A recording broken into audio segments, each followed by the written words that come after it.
Okay, so today we're going to move on to chapter 3.4. We're going to be talking about quadratic inequalities, which much like with linear inequalities is actually pretty similar to just solving equations. So it should be a relatively short video, I believe. We're just going to look at a couple different ways to solve them and more importantly, ways to check your answers to these. So to start off, quadratic inequalities. So far we've looked at solving quadratic equations, but now we want to look at how to solve inequalities. One thing I do want to really stress is that quadratic inequalities and their answers can be very confusing. So it's really important to check your answers whenever you're working with them. You always want to check them. I'm not going to lie, I was just recording this video and I made a mistake in one of them and noticed it and was like, oh, okay. So I'm redoing this just because checking my answer told me that I was doing it wrong and you guys all would have been very confused. Anyway, luckily, solving the quadratic inequality starts off very similar to solving quadratic equations. So the first thing I want to talk about is the graphing method. The graphing method is going to be by far the easiest way to do this for the most part. Especially if you know how to work your graphing calculator well. There's going to be a second video that'll teach you how to calculate the x-intercepts on a graph with your graphing calculator without having to guess. So that's really helpful. But anyway, we're going to look at the example. This needs to be a minus. So they're both x squared minus 4. So we have x squared minus 4 is less than 0, and x squared minus 4 is greater than 0. So here's the graph of x squared minus 4. As we can see, let's do this. The points down here are all less than 0. We're looking for y values when we do this, right? So we're looking for, as our x is in between what value is our y less than 0, and what value is our y greater than 0. So anyway, these values between here and here are all negative. On the flip side of that, obviously, the points from here out to negative infinity and the points, or positive infinity, and the points from here out to negative infinity are all going to be positive. So basically what you have is 3 separate intervals. These are dictated by the x-intercepts. So your first interval is from negative infinity until your first x-intercept. Your second interval is from your first x-intercept to your second x-intercept. And then your third interval is from your second x-intercept all the way to positive infinity. So what we get here, in this case, luckily, it's very easy for us to see. The points are at -2 and 2. We could also solve this equation if we wanted to. That might help, but you don't necessarily need to do it. So if we solve these, we know that our intervals are negative infinity to -2.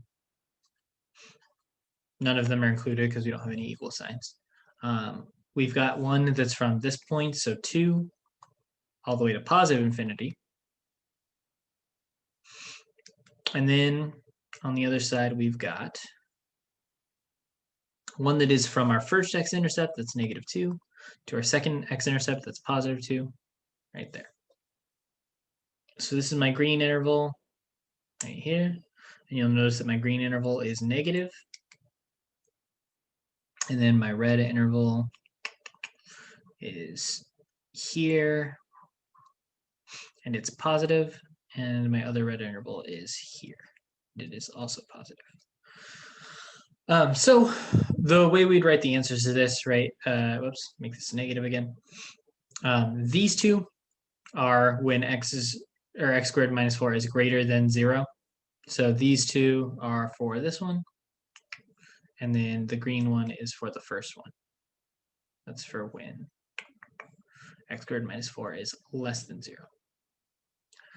If we had like an inclusive symbol on here, so less than or equals to, we would include both of these, but since we have both of them being less than or just greater than, there's no equal signs anywhere. These points are not going to actually be calculated. So let's say you had another graph and the x-intercepts, so maybe it looked like this. Actually, here, let's do it the other way. So maybe it looked like this. It hit at 1. Wow, that was bad. It hit at 1 and -1. And then it did kind of the same thing. So in this case, your points would be -1 and 1. You'd have an interval there. Pointer options. And then you'd have an interval from negative infinity to -1.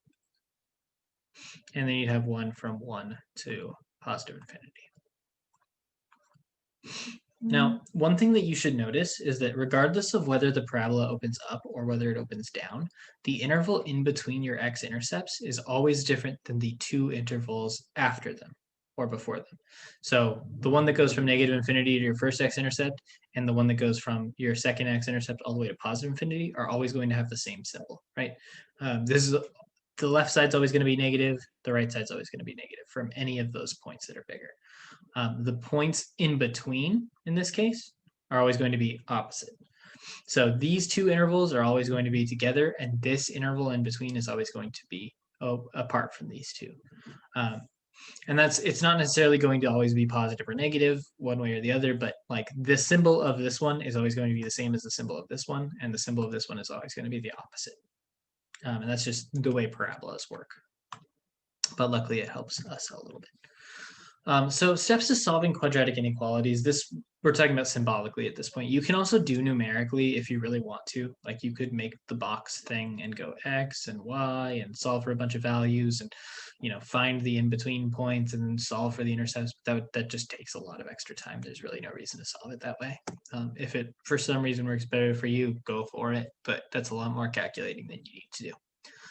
So no matter what method you're using to solve your inequality, it's a good idea to always rewrite it in the form of ax squared plus bx plus c is less than 0, where the less than symbol can be replaced with any of the other inequality ones. It doesn't really matter what that symbol actually is.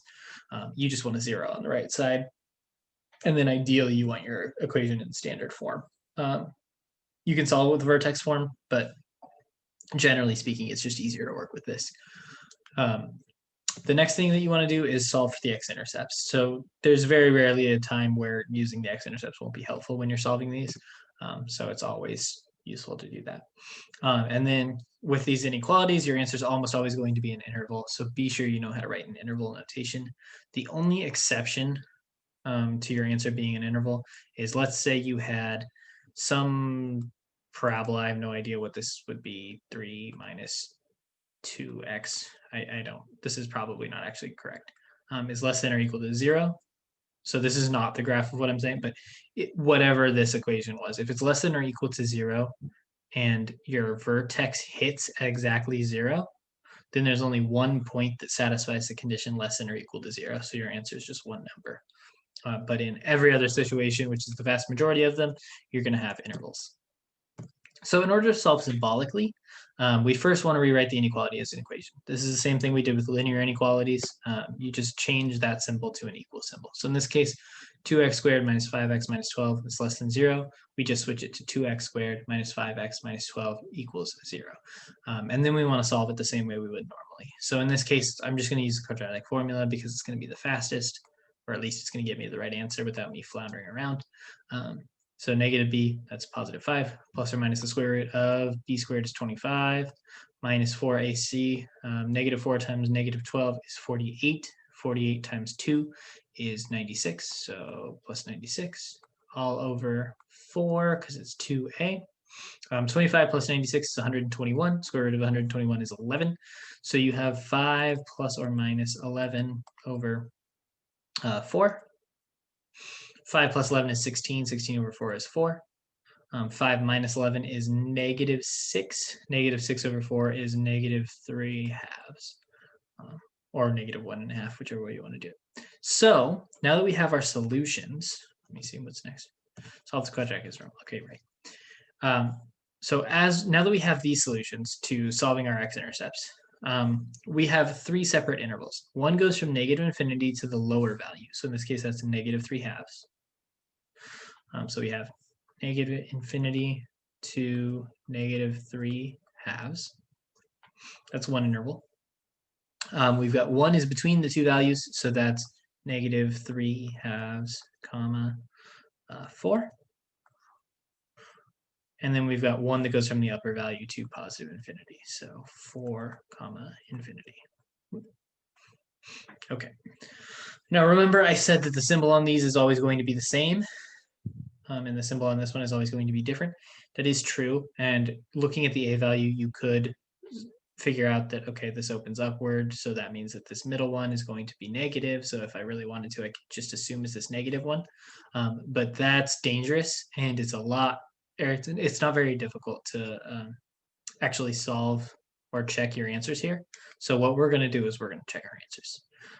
In this case, we want to pick a number that satisfies each of these intervals, test it to see whether or not it satisfies our original condition.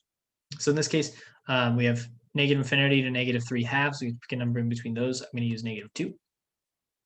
This is -1.5, and then we go to negative infinity, so -2 works fine.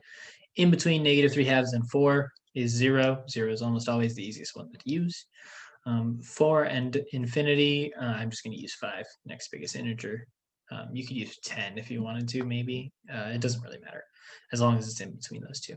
So we use -2, 0, and 5. -2 squared is +4. +4 times 2 is 8. 8 times -5 times -2, that's +10. So we've got 8 plus 10, that's 18. -12 is 6. 6 is not less than 0. So this is untrue, which means that this one does not satisfy our condition. If we plug in 0, we get 0 squared, which is 0, times 2, which is 0, -5 times 0, still 0, -12. So we get -12, which is in fact less than 0. So this one does satisfy our condition. And then we check the 5. 5 squared is 25, times 2 is 50, -25, that's +25. 25 minus 12 is 13, I think. So 13 is not less than 0, so this doesn't work either. So we find that the only values that work are between -3/2 and 4.